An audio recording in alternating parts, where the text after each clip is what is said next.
Well, the game went kind of two ways, but both teams played extremely hard for 40 minutes. That never went away.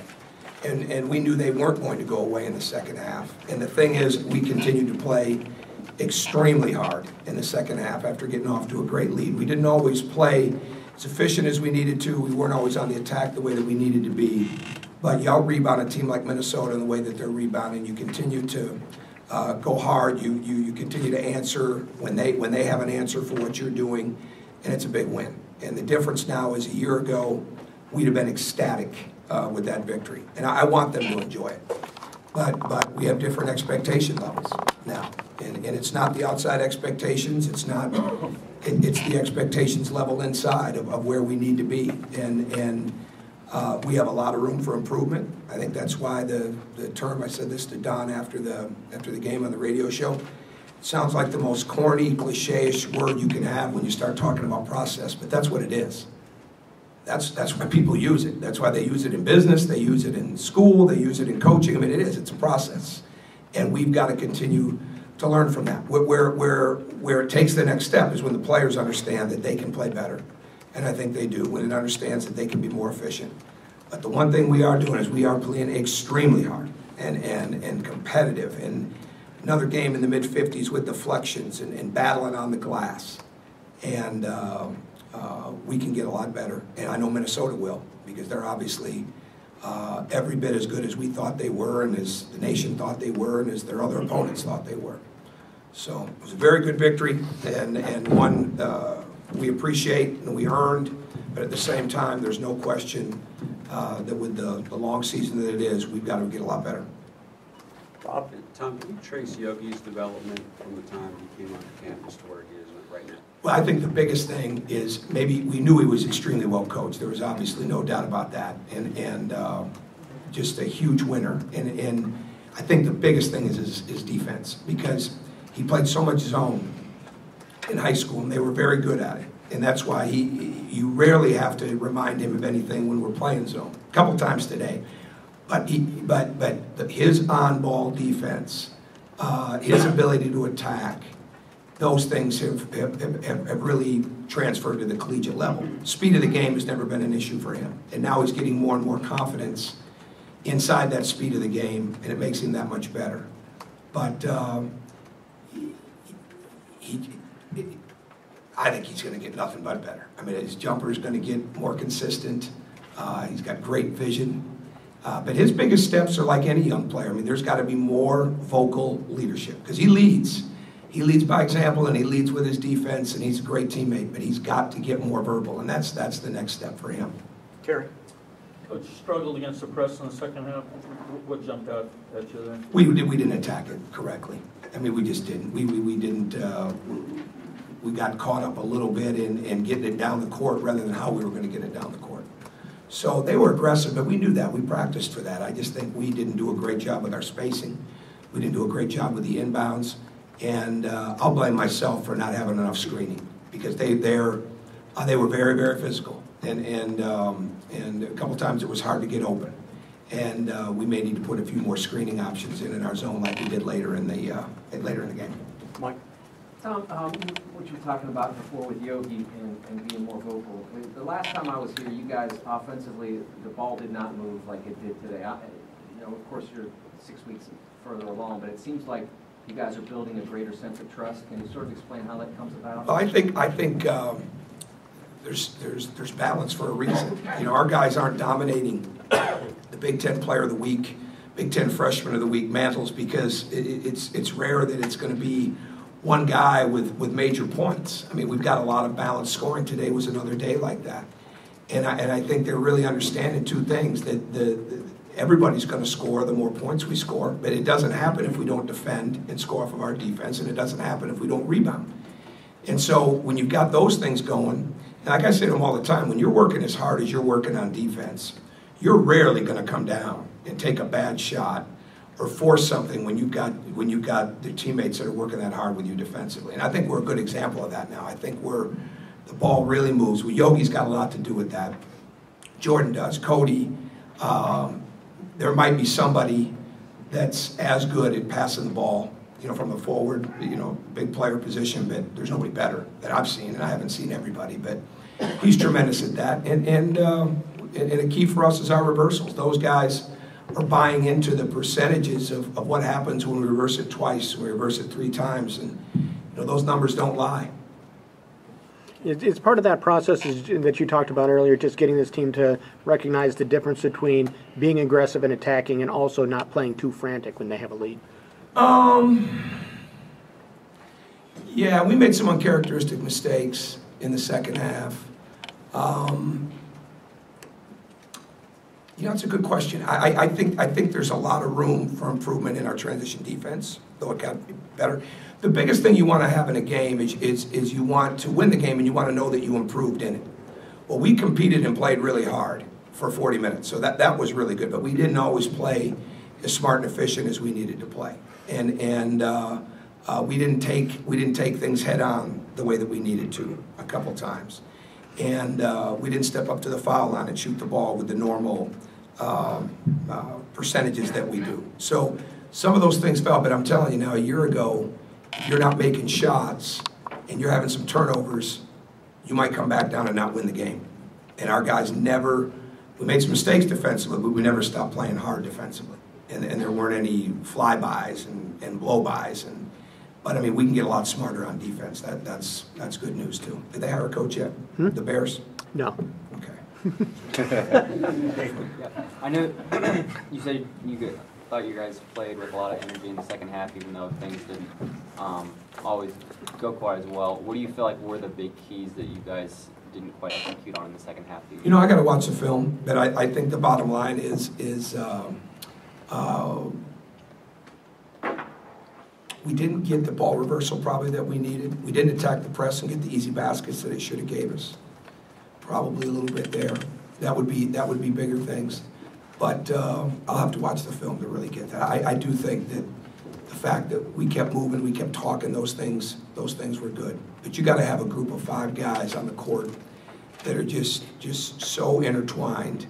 We weren't as effective our screening game and things like that. I think Judge coming out of a timeout and we don't set a great screen on the side out of bounds, and Andre Hollins takes it and goes down the court. They're really good, and we didn't always match the physicality on the offensive end the way that we needed to. Dustin? A little too physical sometimes on defense, especially with the shots that we fouled on. You mentioned just defense and rebounding. Basically, we went to a lot of zone today. Basically, what made you decide to do that? What worked in that, and what did you like about the rebounding? We game plan every game differently, for certain aspects of the game, and there were certain things that we wanted to zone. Certain times we were going to be zoned. Certain times we played straight up man to man. The communication on that was pretty good, and they were patient. They ran the break. They did an excellent job of really trying to work and get what they wanted. And we exerted a lot of energy, in the game, getting back. Every once in a while, they broke us down a little bit. But I like our zone because we wanted to rebound out of it. A couple of times they got the high-low game on us. That was a concern going in. We didn't pinch off the sides as much. So again, we're a little bit better when we're making sure that we're switching defenses some and keeping, trying to keep the game off balance a little bit. Alex? Can you talk about Christian's play, I guess, like defensively and also his rebounding? It seemed like he was more aggressive today. Oh, he battled. I mean, there were a couple of times that he and Trevor locked up, and it was good. And the officiating let it happen, which was really good. I mean, they let him play. And Christian's he's tough. He's got an excellent spirit. He's working when he plays well. It's always like hunt offense. Don't search for it. Sometimes when you're searching, you make your mind up. When you're hunting and you're looking, hey, can I attack here? And can I get this guy open? And what's here? He plays really well. And that's what he did. But he did an excellent job defensively. And I thought his talk was really good. He's had a great week. He was really good on Monday night at Penn State. He's just continuing to get better. No question. Bob.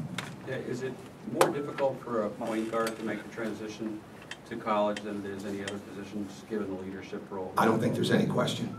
Especially when we're playing ours 37 minutes tonight, which was too many. But it's this when you know you're extremely valuable. I mean, like, we didn't want to take him off the floor. And we did not have a great bench day. And That's part of it. There's going to be days that it's like that. But some of that was Yogi was so good. Remy hadn't practiced until yesterday, all week, because of just got banged up a little bit in the Penn State game. So he missed.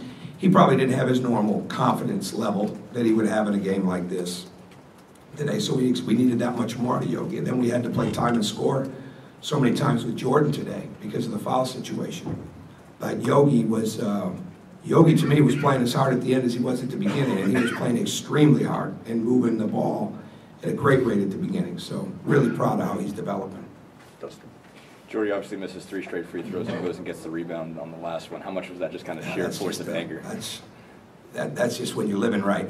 You know, when you miss free throws like that and you get your own rebound when you're an 80-some-odd% free throw shooter like him. So I think he needs a haircut, though. Great Clips must have been closed wherever he goes last night. But we may have to have that cut by the Wisconsin game. He was carrying too much weight in that air. How much did you like his aggression in the first half as well? Obviously taking some deep threes when he was getting covered really hard. Oh, I think that was important because they obviously made their mind up. They were going to try to take him out of the game with size. You know, when you put Austin Hollins on him, who's a very good defender. And, I mean, they've got numerous guys that are going to play at the next level. I mean, there's no doubt about that. And he's one of them. But he got up into him, and so that's where our screening got better is the first half. Went on, but that's where he's just got to look at it and say, hey, I've got to have confidence to take this. What I liked is he missed a shot that he was falling away on, that he backed it right up with a 3 that was probably even a little bit deeper. We need that from him, and he's got that green light, and that's a decision of one. I mean, I don't go running around the room saying it's okay if Jordan shoots this. You know, I mean, we need him to do that, and he does. You shoot almost 66% in the first half and score 52 on them, and they hadn't given up more than 43.5 all year. What were you most impressed with in the way you played the first half? The relentlessness. We just kept going. We didn't let them get their transition game going. We kept the game moving. We wanted the offense to keep moving, a lot of movement, multiple screen and rolls, things like that. So I think that was really important, but we just stayed on the attack. And Yogi did a great job. There was probably one possession where he let the defense dictate what the offense was going to be, you know, when they jump zone. And we want him to just play through that. You know, there's always a vulnerable spot when a team is pressing and they're getting back to a zone, okay? And right when you get across half court and are they in the trap or are they zoning, that's when you want to stay on your attack the best. And he's really getting better at that. That'd be an area, too, Bob, that he's made recognition of defenses is where he's made a lot of strides for being a young college player. But there was one time he backed it out and he ran a set and it allowed him to set their defense up. For the most part, he didn't do that. We stayed on the attack. Mike Moore. Coach, just to get back to Jordan for a minute, every time he hits a 3, it seems that Assembly Hall it comes alive. How important is that for your team, and how much do they feed off that energy that comes when he's firing early? Well, I think it's self-explanatory. I think you summed it up. I mean, everybody's energized by it. And he's one of those guys that you really don't think he's going to miss. But you get really excited when he does make it. So, I mean, I just think that's what he does. I mean, he brings that. And I love it, you know. And I think it's the same way when Cody's out on the break. I think it's the same way when Victor's driving the ball. You know, there's guys that have certain things that just bring people out of their seats and their teammates as well. And I'd say it brings me out of my seat, but I never really take one. So I would say when we have really good defensive possessions and we string 3 stops in a row together, that's when as a coaching staff, we're most excited. Mike, last question. You mentioned process earlier. Other than the obvious wins and losses, what do you have to see? What do you want to see on a daily basis to understand the process is going where you want it to go? And does having number 1 or not having number 1 spot and all the stuff that goes with it affect how that process? No, I don't think it affects it. I think you want to learn from every game. We learned a lot from the Butler game. We'll learn a lot from this, just like we learn things from games where we're winning by 25 and 30. I mean, I think the thing is I don't ever worry about this team being excited to work on their game. We got some guys that are 365-day-a-year guys. I mean, there might have been 1 or 2 guys that weren't in here on Wednesday, and we took a day off. I mean, they're just here. So I'll never worry about that with them. I think it's the thing to me, we've got to be a consistent rebounding team. That's got to continue to go up. We've got to be a consistent transition defense team. And I think we've got to figure out when we can really put teams away. And then we got to stop the momentum a little bit, you know, like when they got it going a little bit today. We never stopped playing out. Well, now it's got to be more than that. Now it's got to be really understanding, okay, let's go get it here. Like we got in the bonus at the 12:07 mark. And we shot a lot of free throws, but now that's the point where when you get in the bonus at the 12-minute mark, I mean, the game changes for you. I mean, so it's got to be drive. It's got to be post up. It can't be settled for jump shots. There can be driving kicks and things like that. I think that's part of the process, really understanding, because we got a lot of guys that can score, a lot of guys that can play offense, getting better all the time as a defensive team. Let's understand what really puts the team away. And I don't think we did that great today. And again, don't want to take the speed of the game away, don't want to take the quick pace of the game away, but then there's times you got to realize, hey, we really need this. It needs to go here right now. So we've got that much better of an opportunity to get to the foul line. So that's decision making. So I think those things have to really go up. And I don't think they feel, I haven't seen a change in them. They were disappointed when we lost to Butler. They came right back to work and got better. They had a film session themselves the next day. And I read all the notes, all right, which was with no coaches in there, which was really on point, really on target. And then they went and did something about it, you know, on the court. I mean, we're maturing, but we can get better with it. You know, the decision making for sure. Okay. Thanks, All right, thank you.